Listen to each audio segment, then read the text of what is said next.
Plants on the earth usually grow in soil.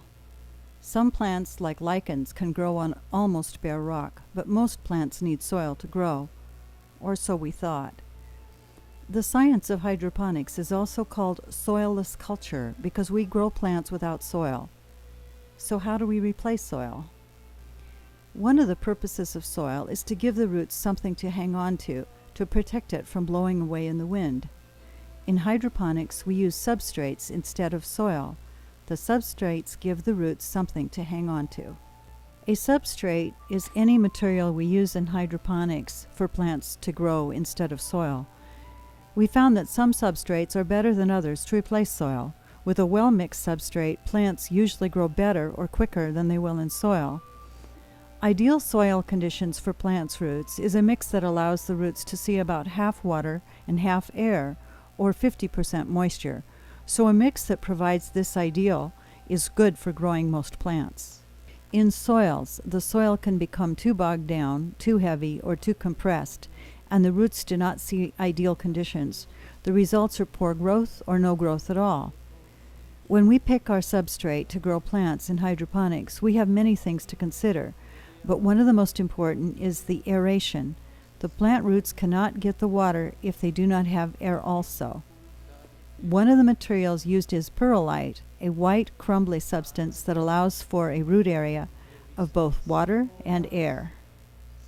Perlite is a volcanic material called obsidian, which has been popped in a kiln. It takes energy to make the perlite. The perlite has a lighter, airy feel, which makes it ideal for hydroponic aeration, but it has other excellent properties which add to its popularity. Perlite has a neutral pH. pH is the amount of acid or base in the substrate.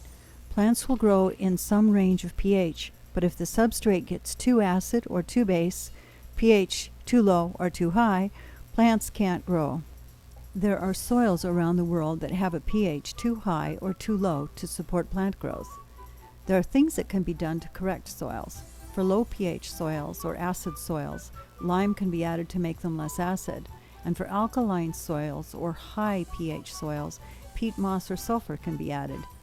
In our case, substrates can be chosen to provide an ideal or near ideal pH for our crops. For example, we use a mixture of red volcanic rock and rice hulls, half and half mix. This mix maintains a pH of about 7, which is neutral, a good pH for plants, not too acid and not too base. To do a red volcanic rice hull mix, start with red volcanic rock. This can be purchased at a gravel company. Choose one that is graded into pieces of about the size of pea gravel or 9 millimeters, and make sure it does not have any black lava rock in it. The black usually has aluminum in it, which is not good for the plants. The first step is to sift the substrate to eliminate any fine dust. If the dust remains in the substrate, it can harden like cement. Allí donde brisas y olas se unieron un día todas para echar mi barco a andar. Allí, una mañana de agosto, tocó mi puerta de pronto, llenando de luz mi hogar. Allí donde nazco cada día, en la sonrisa perdida de algún recuerdo escolar. The red volcanic rock is then washed after it is sifted to remove more dust. Donde brisas y olas se unieron un día todas para echar mi barco a andar. Allí donde brisas y olas se unieron un día todas para echar mi barco a andar. Mi barco a andar.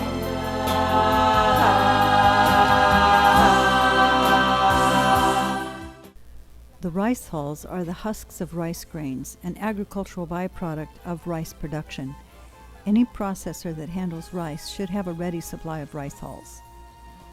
They also need to be washed to remove any foreign material and to moisten the substrate.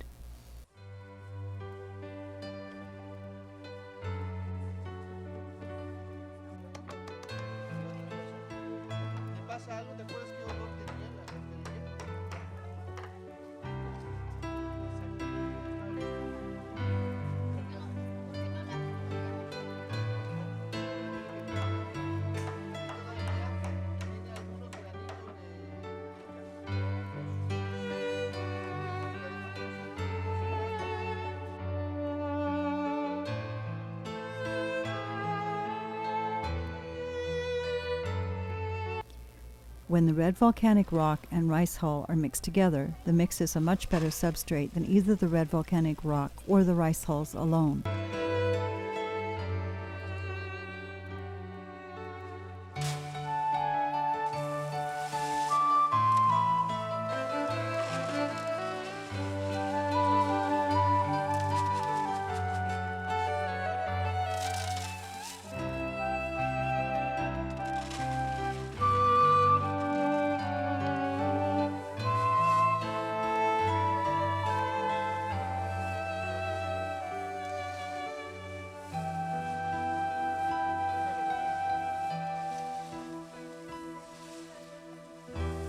Allí el mar juega con la espuma y las gaviotas con dulzura retosan sobre la ciudad. Allí, rodeada de arena fina, se cierra en ti la bahía, queriendo ocultarte el mar. Allí, donde brisas y olas se unieron un día todas para echar mi barco a andar. Allí donde brisas y olas se unieron un día todas para echar mi barco a andar.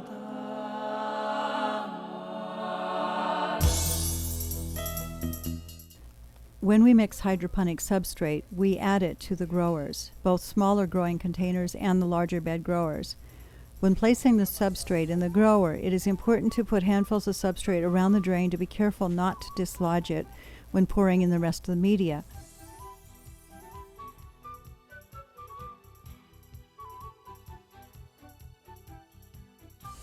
Fill each grower to within an inch of the top, or try to have at least a 3-inch depth of substrate. If you wish to grow root vegetables, you will need a deeper container, perhaps as deep as a foot. There are many materials that are used in hydroponics to replace soil. One of the most popular worldwide is cocoa fiber. The processed fibers come from coconut husks. This cocoa fiber is a natural organic material that works very well in hydroponic culture. The cocoa fiber can be purchased in bags or in a compressed brick that expands when it is made wet. Another material used in commercial hydroponics is called rock wool. Rock wool is a man-made material that has ideal water and air-holding capacity for rapid plant growth. Seeds can be started in small 1-inch rock wool cubes and then transferred to larger cubes after they have sprouted. Gravel is used for some hydroponic culture. This is usually not the ideal choice because there is nothing about the gravel that allows for aeration or an area of half water, half air. So gravel is used, but usually not the best choice. Sawdust is also used as a hydroponic substrate. A few sawdusts are from trees that have toxins for plants, and these will only kill the plant roots. In our simple systems, we do add sawdust to the red volcanic rock rice hull mixture. The addition helps the substrate retain moisture, and sawdust is added to about 10% of the mixture. Peanut hulls can also be added to that 10% amount for the same purpose in helping to retain moisture. Sand is also used as a hydroponic substrate. Like gravel, sand is not usually the best media to use because it saturates with water or does not provide a good aeration for the plant roots. Sand can be mixed with other materials such as rice hulls to be improved.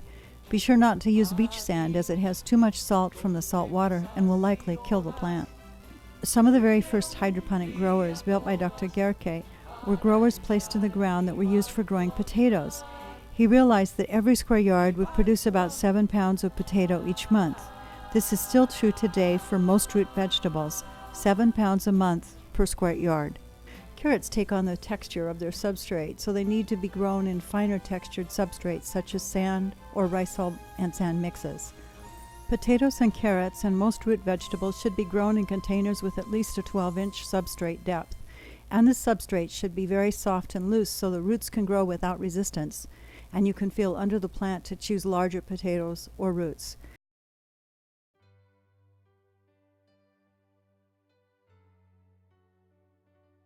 There are some plants that can be grown in a special hydroponic grower called a floating bed grower. This type of grower uses no substrate.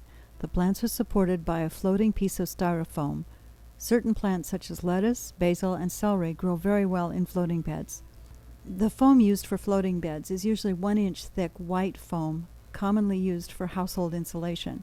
It can be purchased in different size sheets. The first step in making a floating bed grower is to complete a bed grower without a drain hole. Because this grower will hold the bed of water, it must be made strong and leak-proof. Pieces of styrofoam are then cut to fit the growing bed. The entire surface should have about 1 inch of space between the bed and the foam on all sides to allow for moving the styrofoam sheets up and down.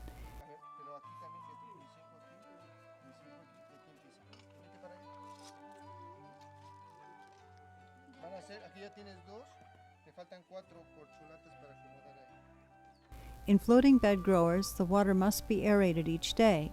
The plant roots can stand being in water if they see enough oxygen to survive. If the plant's water is not aerated each day, the roots will become dark brown and rot. But if the plant sees enough oxygen, the plant roots will be white and full, and the plant will be very productive.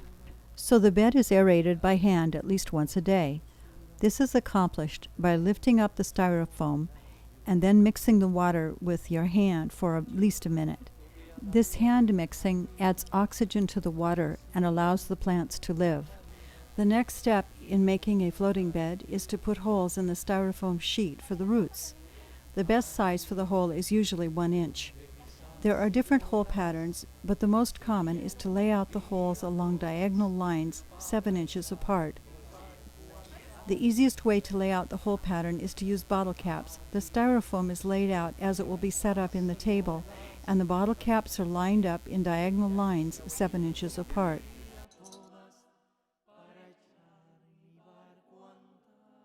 Once the pattern is set up, each bottle cap is pushed into the styrofoam to make a circular mark.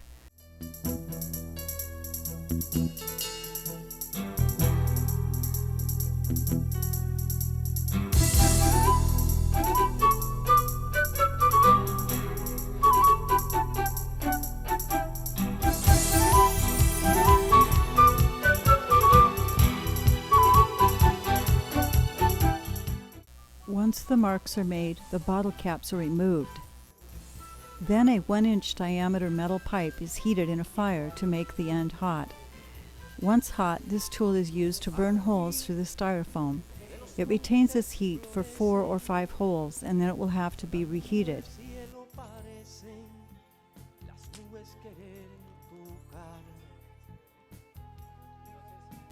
Do not burn the styrofoam indoors, for the fumes from the burning can be toxic. Once the styrofoam is cut, it can be floated on a bed grower filled with nutrient water.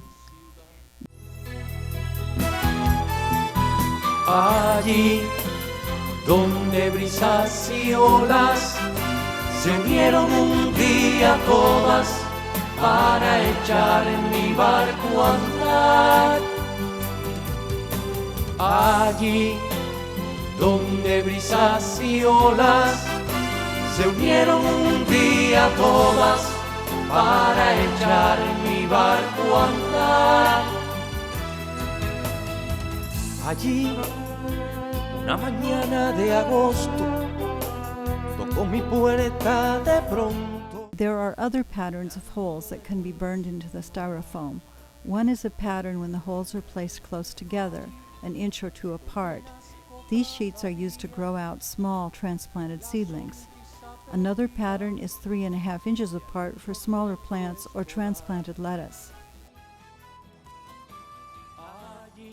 If lettuce is produced in floating beds, it is started from seed in tub growers, then transplanted into a styrofoam floating bed where the holes are 1 inch or 2 apart.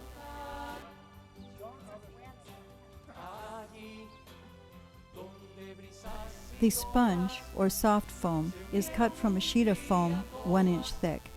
The pieces of foam are cut into 1-inch squares.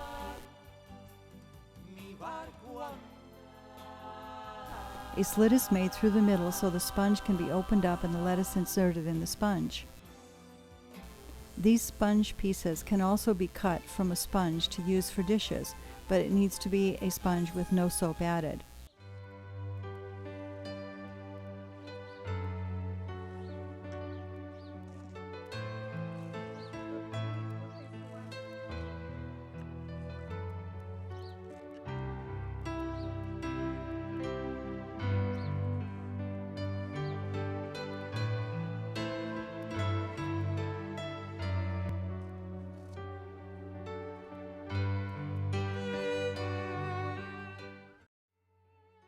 To plant a floating bed, seedlings are taken from a substrate grower.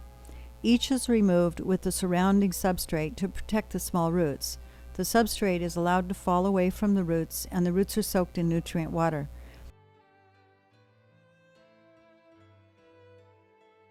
The roots of a very young lettuce seedling are terribly fragile and can easily be broken, so be careful.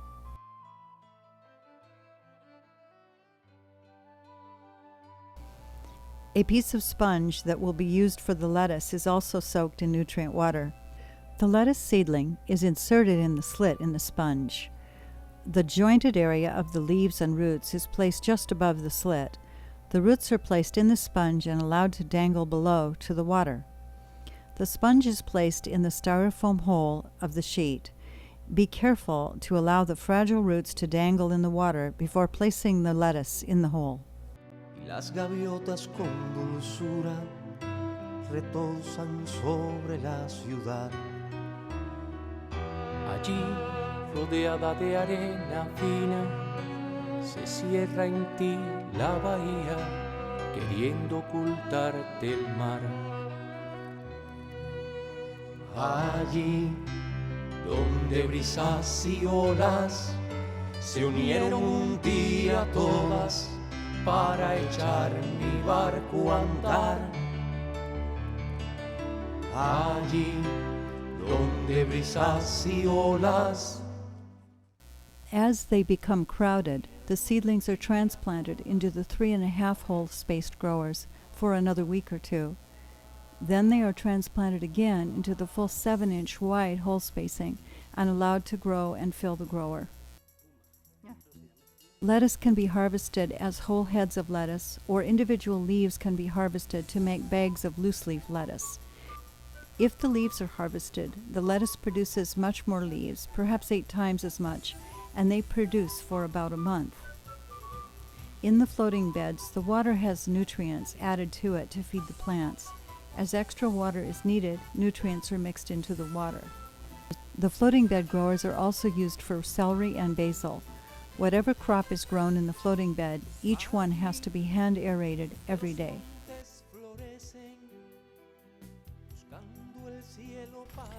There are always environmental considerations in any substrate you choose.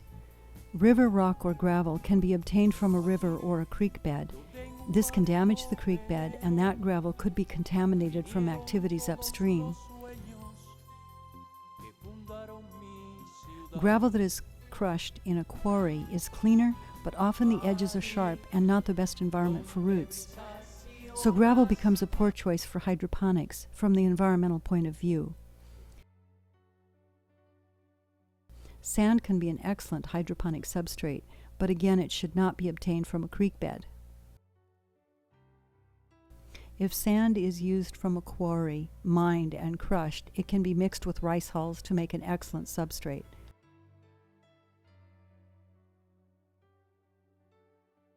So one environmental constraint is where the substrate is coming from. Another is where will it go. Substrates like volcanic rock and rice hulls can be used for many crops, but other substrates such as perlite or rockwool may only work for one crop. How can it be disposed of? Can it be mixed in the soil, as perlite can, or does it have to be sent to a landfill? What substrate is chosen will be an important part of garden success or failure. The substrate should have a neutral pH. It should be able to hold water and air. It should be strong enough to hold a plant's roots. It should be environmentally friendly in where it comes from and where it goes. Substrate is an important part of a successful hydroponic garden. Experiment and find substrates that work for you. Allí el mar juega con la espuma y las gaviotas con dulzura retosan sobre la ciudad.